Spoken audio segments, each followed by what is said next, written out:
Leaving no one behind, acting together for the advancement of peace, sustainable development and human dignity for present and future generations. This was the overarching theme of the 79th session of the United Nations General Assembly held in New York from 24th to 30th of September.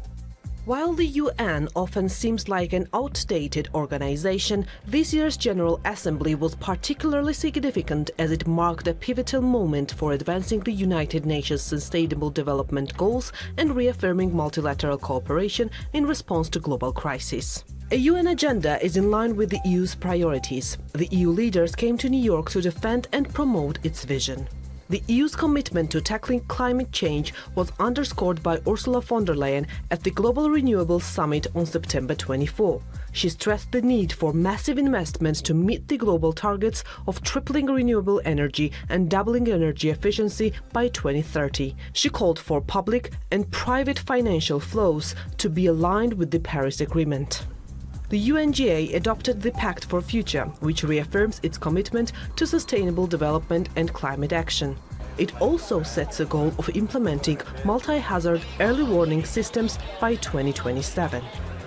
The war in Ukraine is another issue close to Europe's heart. As the world approaches 1,000 days since Russia's invasion of Ukraine, the President of the Commission, speaking at the second meeting of the Ukraine Compact the next day, underlined the need for a just and lasting peace and stressed that Ukraine's integration into the European Union was essential to achieving this goal.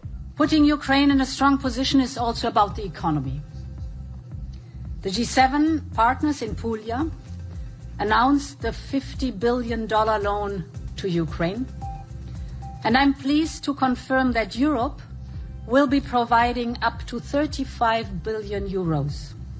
The time has come for a reform of the UN, making the organization more effective and representative of the international community. Here too, the EU has an idea of how to proceed. The President of the European Council, Charles Michel, has called on the same day for a reform of the Security Council to make it more effective and inclusive. Michel believes that the permanent members of the Security Council should be held accountable for maintaining world peace, citing ongoing conflicts in Ukraine, the Middle East and Sudan.